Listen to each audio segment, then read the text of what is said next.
Assalamualaikum warahmatullahi wabarakatuh. Bismillahirrahmanirrahim. Mohon izin Mursyid, hari ini akan ada sesi tanya jawab terkait beberapa pertanyaan yang diajukan di kolom komentar YouTube, yaitu mengenai syahadat. Nah, di syahadat ini mohon penjelasannya, apa sebenarnya yang dikatakan syahadat itu apa sebetulnya? Baik. Assalamualaikum. Wassalatu wassalamu ala rasulillah Muhammadin wa ala alihi wa sahbihi ajma'in. Bapak-bapak, ibu-ibu dan saudara dan pemirsa di mana saja berada. Baik, karena pada hari ini adalah sesi tanya jawab dan insya Allah saya akan menjawab yang sesuai dengan pertanyaan yang diajukan. Pertanyaannya tadi itu memohon atau minta supaya menjelaskan tentang syahadat. Baik, saya akan menjelaskan tentang syahadat. Syahadat itu menurut definisi, definisi syahadat yaitu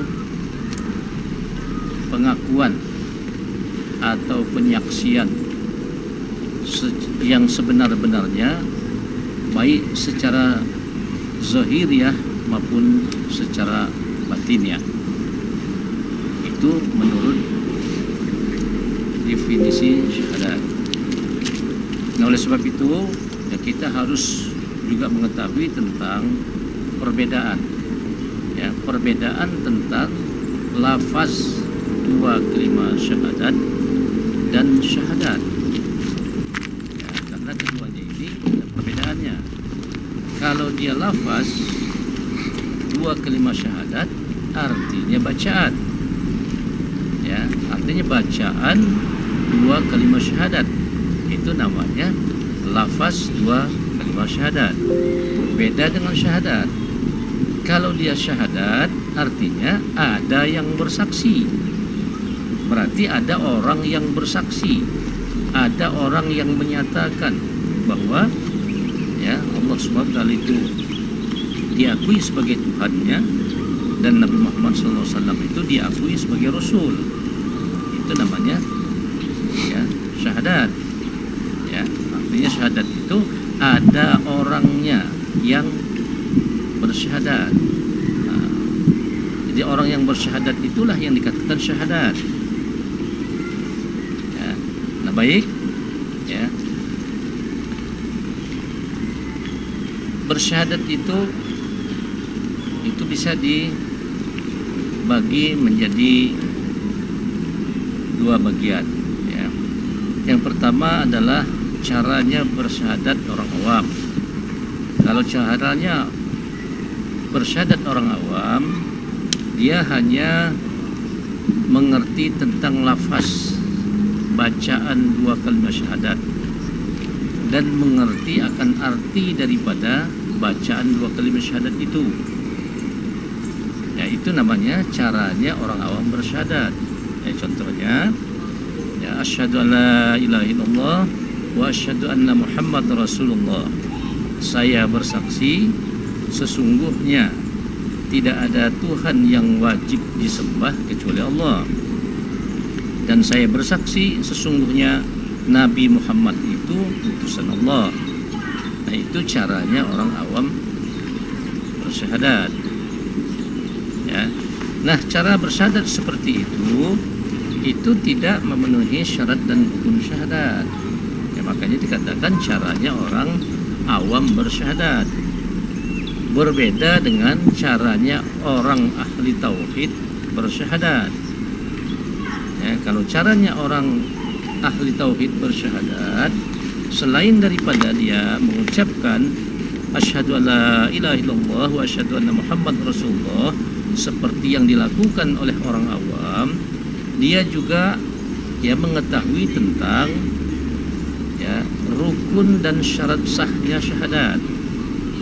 Nah, karena menurut hukum syara, sahnya satu perbuatan, sahnya satu pekerjaan atau sahnya amal ibadah itu apabila memenuhi syarat dan rukunnya.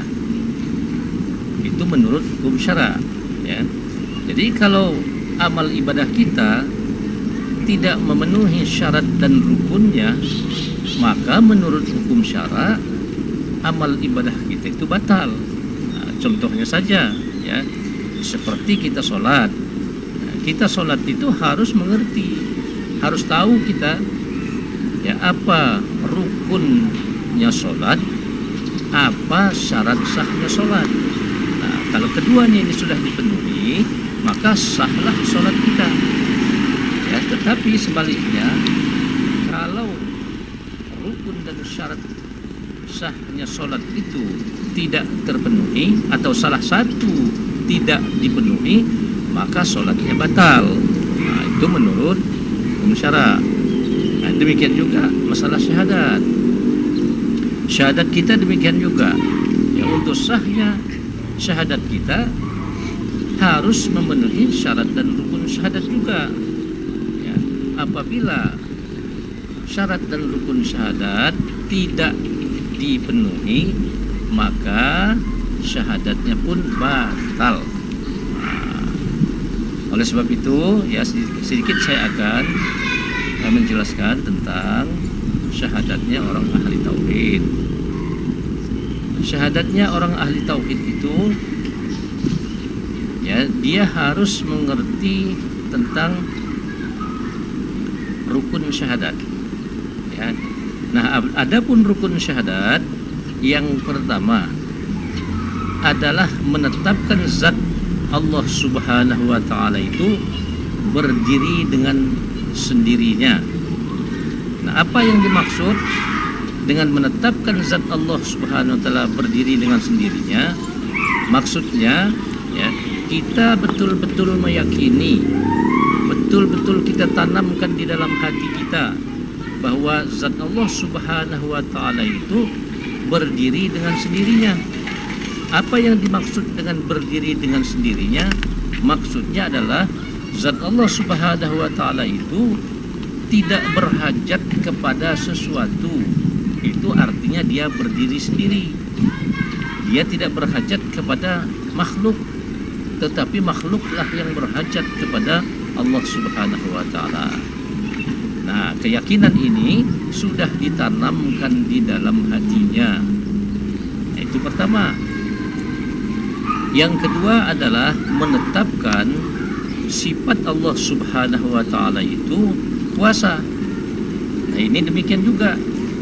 Ya, jadi harus kita tanamkan di dalam hati kita bahwa zat Allah Subhanahu wa taala itu dia kuasa. Nah, jadi kekuasaan Allah Subhanahu wa taala itu dia meliputi alam semesta. Yang artinya seluruh alam semesta ini dalam kekuasaan Allah Subhanahu wa taala. Allah lah yang mengatur alam semesta ini. Ya, Allah Subhanahu wa taala kuasa dia menciptakan alam semesta, kuasa juga dia mengatur alam semesta, kuasa juga dia memenuhi semua kebutuhan makhluknya yang diciptakan, dan kuasa juga Allah Subhanahu wa taala menghancurkan alam semesta ini. Nah, itulah yang dimaksud dengan, ya, menetapkan sifat Allah Subhanahu wa taala itu kuasa. Dan ini sudah kita tanamkan juga di dalam hati kita, di dalam i'tiqad kita, di dalam keyakinan kita. Sudah itu yang ketiga, yaitu kita menetapkan af'al Allah Subhanahu wa taala itu berbuat sekehendaknya. Ini juga demikian. Sudah kita tanamkan, sudah kita yakini seyakin-yakinnya di dalam jiwa kita, di dalam hati kita, bahwa zat Allah Subhanahu wa taala itu berbuat dengan sekehendaknya. Ya, artinya dia fa'alu lima yurid. dia berbuat sekehendaknya. Apabila Allah Subhanahu wa taala berkehendak, pasti jadi. Sebagaimana firman Allah Subhanahu wa taala, innama amruhu idza arada syai'an ayyakuna lahu kun fayakun. Apabila Allah menghendaki sesuatu, maka dia berkata jadi, maka jadilah dia. Nah, yang artinya kehendak Allah Subhanahu wa taala itu pasti jadi. Apapun yang dikehendaki oleh Allah Subhanahu wa taala pasti jadi, dan tidak ada sesuatu pun yang dapat menghalang-halangi kehendak Allah Subhanahu wa taala. Oleh sebab itulah maka apa saja yang dikehendaki oleh Allah Subhanahu wa taala pasti jadi, karena tidak ada yang bisa menghalang-halangi kehendak Allah Subhanahu wa taala. Yang keempat, ya, rukun syahadat yang keempat yaitu menetapkan kebenaran Rasulullah sallallahu alaihi wasallam. Ini demikian juga, ya, kita harus tanamkan di dalam jiwa kita, di dalam keyakinan kita bahwa Nabi Muhammad SAW itu benar-benar seorang Rasul, adalah utusan Allah Subhanahu wa taala ke muka bumi ini, ya, untuk segenap manusia, yaitu untuk menyampaikan apa yang telah diwahyukan oleh Allah Subhanahu wa taala kepada segenap manusia. Dan ini sudah betul-betul kita tanamkan di dalam jiwa kita. Kita tanamkan di dalam keyakinan kita bahwa Nabi Muhammad SAW itu adalah seorang Rasul, adalah seorang utusan, dan tidak ada sedikit pun keraguan-raguan kita tentang kerasulan Nabi Muhammad SAW. Nah, itulah yang dikatakan rukun syahadat. Selanjutnya, untuk sahnya syahadat kita, maka kita harus mengerti tentang syarat sahnya syahadat. Nah, adapun syarat sahnya syahadat juga ada 4 perkara. Yang pertama, kita harus mengerti, ya, tentang syahadat. Itu yang pertama, mengerti akan syahadat dan mengerti akan maksudnya. Apa yang dimaksud mengerti akan syahadat dan mengerti akan maksud? Maksudnya kita betul-betul tahu, ya, apa itu syahadat. Karena syahadat itu beda dengan lafaz 2 kalimat syahadat. Dia tidak sama. Kalau lafaz 2 kalimat syahadat itulah bacaan 2 kalimat syahadat. Itu namanya lafaz 2 kalimat syahadat atau bacaan 2 kalimat syahadat. Berbeda dengan syahadat. Kalau syahadat ini, ya, ini ada bendanya. Ini perbedaannya, ya, antara lafaz dengan syahadat, ya. Lafaz 2 kalimat syahadat dengan syahadat. Kalau lafaz 2 kalimat syahadat itulah bacaan 2 kalimat syahadat, tulisan nyata, ya. Kalau dia syahadat, dia bukan bacaan, tetapi ada bendanya. Maksudnya ada orangnya yang bersyahadat. Nah, itu yang dikatakan syahadat. Itu syarat yang pertama. Nah, sekarang bagaimana supaya kita mengerti, supaya kita bisa membedakan antara lafaz 2 kalimat syahadat dengan syahadat, supaya kita mengerti, bisa membedakan mana lafaz 2 kalimat syahadat, mana syahadat, maka kita harus belajar ilmu tauhid. Ya, tanpa kita belajar ilmu tauhid, maka kita tidak bisa membedakan mana lafaz 2 kalimat syahadat, mana syahadat, mana syariatnya syahadat, mana hakikatnya syahadat. Kita tidak akan bisa membedakan itu tanpa kita belajar ilmu tauhid. Ya. Itu yang pertama. Yang kedua, yaitu syaratnya harus diucapkan dengan lisan. Jadi yang diucapkan dengan lisan itu adalah bacaan dua kalimat syahadat, ya, atau lafaz dua kalimat syahadat. Itu yang diucapkan dengan lisan, ya.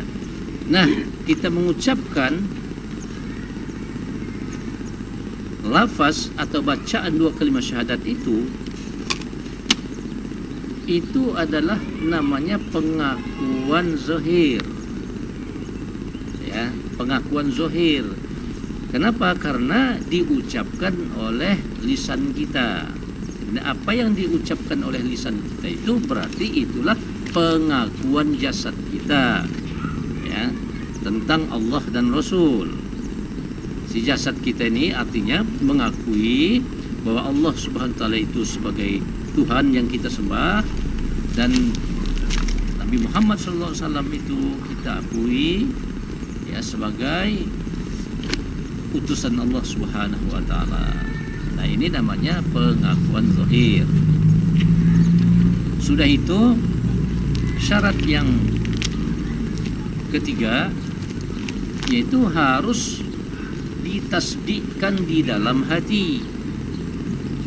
Ya, artinya diyakinkan di dalam hati. Nah, sekarang pertanyaannya, apa yang diyakinkan di dalam hati?